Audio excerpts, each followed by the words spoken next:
Your employer doesn't care that your child died. As a matter of fact, you may even hear these words: "You're fired."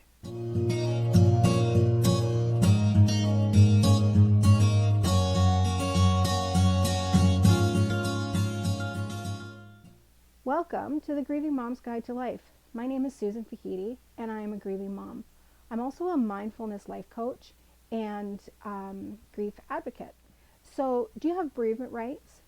Is your job protected if you're taking time off? That's really the key. What are your rights, and is your job protected if you need to take time off to grieve? Well, that really depends on where you live. I live in Canada, so I do know that if you work a federally regulated job in Canada, you're going to get 10 days of job protected bereavement, bereavement leave. Now, that's if you're in a federally regulated industry, such as transportation, banking, um, any federal government position, criminal justice, those kinds of things, you will get job protected leave of 10 days for the death of a child, for the death of your child. And here's the key: only 3 of those days are going to be paid. So at least you're going to get 10 days off, but only 3 of them will be paid. Now, I live in the province of Ontario, and Ontario only gives you 2 days. 2 days of job protected leave, and they're unpaid.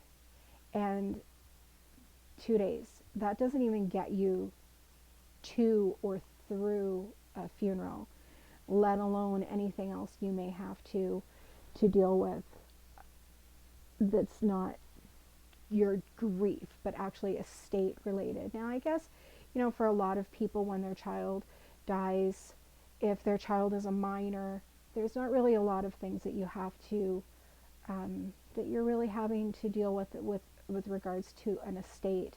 So your grieving mourning period is not consumed with those things, or they're things that can be postponed, like disposing of their personal effects.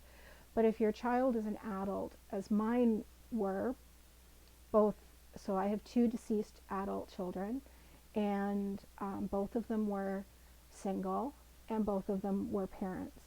So I had banking and cars and belongings. I had a time limit on their apartments because they were renting, and then I have custody of my daughter's children, so it was a matter of trying to sort out the legal issues regarding the children. 2 days of unpaid leave is not enough ever to deal with that, let alone the time that you need off of work for the emotional grieving. 2 days doesn't even get you to the funeral. So also in Canada, and I'm going to look down because I did write this down. So if you live in the provinces of Manitoba, Alberta, and British Columbia, you will get 3 days unpaid. And if you were in the provinces of Saskatchewan, New Brunswick, and Nova Scotia, you'll get 5 days unpaid. If you live in the province of Quebec, you're going to get 5 days, but at least two of those will be paid. Quebec's got a little something going on there. And Prince Edward Island, you're going to get 3 days. 1 of them will be paid, and 2 of them will be unpaid. Now, Prince Edward Island is also reviewing their bereavement leave policies with regards to miscarriage and stillborn. So talking about these other provinces and the federal regulations, they don't include a miscarriage or a stillborn. Those are considered a medical condition and fall under different regulations. At least in Prince Edward Island, they're looking at that as a bereavement. Yes, there's medical ramifications, but it's also bereavement, and it's child loss bereavement. So at least, they seem to be a little bit progressive compared to the rest of the country with regards to looking at stillborn and miscarriage, parental bereavement. And then Newfoundland and Labrador, you're going to get 3 days off. 1 day of that will be paid. And I do know that this is going to affect a small number of people that might be watching this because of the reduced population. But in the territory of Nunavut, there is no bereavement policy at all. So I'm not sure how people that live there deal with that, whether it's a employee-employer thing, whether it's part of a contract. But as far as the territorial legislation is concerned, there is none regarding parental bereavement leave or bereavement leave, period. So that takes us within Canada, and you know, I'm a strong advocate with regards to parental bereavement leave. When my daughter died, and I was looking at needing to take some time off, I was employed, and I was no longer able to work in a corporate setting. I was no longer able to I couldn't be in an employee position because I could barely function. And I had custody of my 2 grandchildren, and I had to figure out their grief and their lives and the whole situation with what life was going to look like. And so I contacted the federal government, and I asked them what kind of unemployment benefit I would be able to get. Like, is there a bereavement leave? You get maternity benefits. If you give birth to a child, you get maternity benefits for 18 months, which is absolutely amazing. But if that same child dies, depending on the province that you live in, you get 2 days to deal with that. And this is it's just wrong. So when I contacted the government to ask them about this, they told me that I would be able to receive unemployment benefits, maternity benefits, parental benefits, if I adopted my grandchildren. And they actually advised me to do that, and that would give me 12 months of paid leave. For me to be able to do that, I needed to adopt them, which meant I was taking my daughter's name off of their birth certificate. Taking an eraser to their birth certificates and erasing their mother's name, their mother who was my daughter, and adding mine. I could not, in my heart, in my shattered soul, ever do that. So I just have custody of them. I did not adopt them. That was a really difficult position that they were putting me in, because I was in a financial hardship, and it created a further emotional hardship for me to be able to come out of that financial hardship. Nobody should ever have to do that. Nobody should ever have to do that. When my son died, I didn't have to deal with the issues regarding his daughter, because she was living with her mother. She still lives with her mother, but I didn't have to deal with any of those issues. But I was just dealing with my grief. And my manager at the time, so her aging parents, they were in their late 80s. You know, they were not doing well medically, and she was really struggling, having to sell their house and putting them into care. And then her horse got sick, and I don't know, and she was having to put her horse down. And my grief of losing my son was too much for her to handle, because she was trying to deal with her grief of losing her parents who had not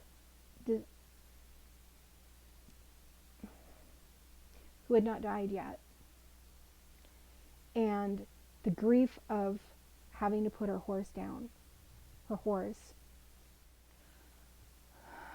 The grief of me losing my son was too much for her to see every day. And my position was terminated. They gave the reason as I was no longer a good fit for the company. Well, damn right, I didn't fit into that company. I was the only grieving parent there, and nobody really cared what my grief was. They only were thinking about themselves and what they were able to cope with on a daily basis. And I was a reminder of what they were having to deal with on a daily basis. And I lost my position because of that. That's okay. In the end, it turned out to be better for me. But it was just one more layer that I had to deal with when I was newly grieving my son. And you should never have to make a choice between your grief and your employment. Yet we have to do that. Yet our employers make that decision for us. So on that, let's talk about the United States for a minute. So in doing some research about this, I've discovered that according to the Fair Labor Standards Act, which is the federal regulation of employment rights in the United States, does not regulate bereavement leave. As a matter of fact, it is included in their legislation that they are leaving that agreement of bereavement between the employer and the employee. So, we can pretty fairly assume that the employee is going to get the shaft on this one, because nobody goes into, unless you're a union, nobody goes into a position negotiating bereavement in their contract. So accepting your job offer, you're like, yeah, the wage is great, the vacation time is great, the medical benefits are great, which, in the US is really important. But can you include in there that I get 14 days paid leave if my kid dies? Like, nobody talks about bereavement when they're negotiating an employment contract. Nobody is negotiating that, ever. Never, ever. Like I said, unless you're under a collective agreement, then, maybe over time and involvement that does get put in there. But when you're first getting hired, you are never going to negotiate that. And you're never going to know until you need it, that you don't have it. And some people can't afford to take unpaid time off. And not that I expect employers to be paying employees for everything. I don't expect that. But when you're making a low wage and your child dies, you've got a lot of expenses. You might have, if you're, depending on where you live in the world, you may have medical expenses. They probably had a medical condition that racked up some medical bills that you have to pay for. In Canada, the majority of that is covered, but you still have to pay your rent. You still have, bills and expenses that you have to cover. And now you have funeral expenses and things that you never thought that you might need. And, you're watching this as a bereaved parent. You know what those surprise expenses are. I had to pay for them to dig a hole in the ground. And then I had to pay for them to fill that hole up. You'd think it would be one charge. It's not one charge. It's multiple charges. So, this is emotional.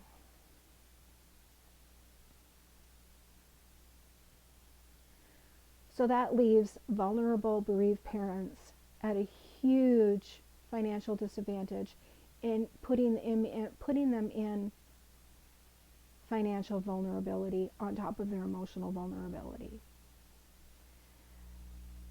So I did look a little bit further, and because, living in Canada, we kind of have a sibling country of Australia. So I wanted to look and see what Australia had and how it might have compared to Canada. And Australia actually has a federal regulation. I'm not sure how it's broken up for them. I know they have states, and I don't know how much is mandated by states rather than federally. But I did find out that federally in Australia that you do get 2 days paid if an immediate member of your family dies, and so 2 days paid if you're working full-time, and you get them unpaid if you're a casual employee. So if you're not full-time and you're, I guess if you're contract, I don't know what that means in Australia being a casual employee, but you do get 2 days, they'll just be unpaid. And then I looked at France, and I found out that in France, you get 7 days paid if your child dies under the age of 25, or if your child is a parent themselves. If they're over 25 and they are a parent, you get 7 days job protected paid leave.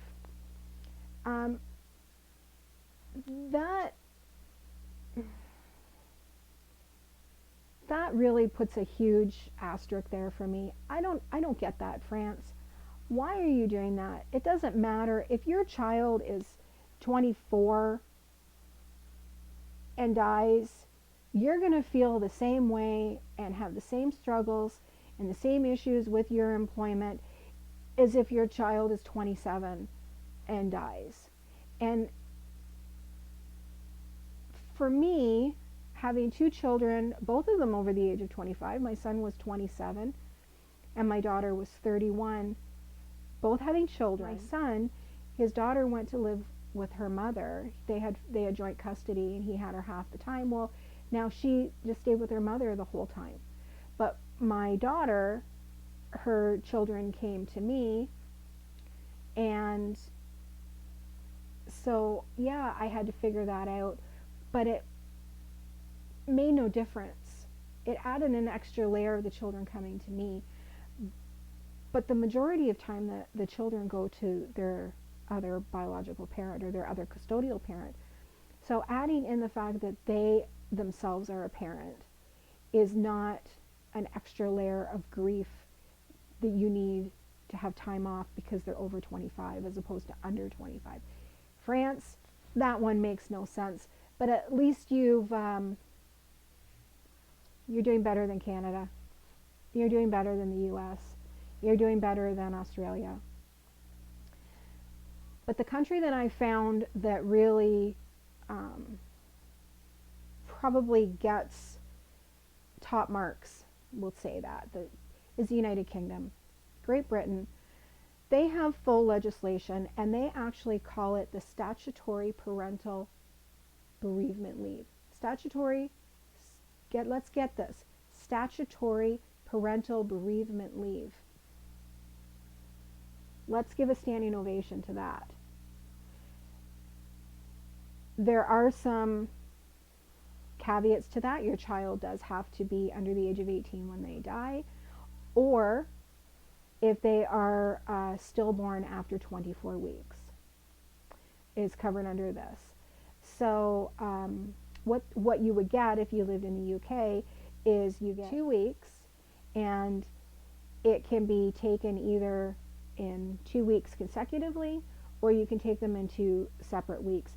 You just have to take them both within 56 weeks of the child's death or child's stillbirth. Now, the parent is not going to, as a parent, we all know you're not going to wait 56 weeks to take them. You're going to take them right away. And those weeks are paid. Yeah, they're paid, and they're paid by the government. And you get 156 pounds and 66 pence a week, or 90% of your average income, depending on which amount is lower. So I'm thinking that 156 pounds a week is probably not that great of a wage, but it's better than having nothing. It's certainly better than having nothing. And then, of course, in the legislation, that amount is taxed. So they're going to get you there. Now, your employer in the United Kingdom can offer you more. They just don't get reimbursed, or the £156 a week is, that's between you and your employer after the first 2 weeks. So what does all this mean, and what does it matter? I think that as bereaved parents, we need to stand up, and we need to make ourselves heard, and we need to make ourselves maybe even known that this is a problem. Because when your child dies, that is not something that you can leave at the door. If you're having a bad day at home, if you're struggling at home, quite often you can just leave that at the door, leave that at home as you enter your workplace.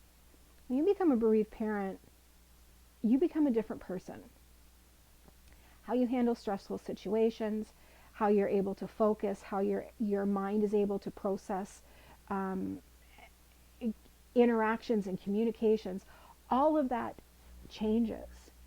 And as you're trying to figure out what this world is supposed to mean without your child in it, you're also trying to figure out who you are within that world.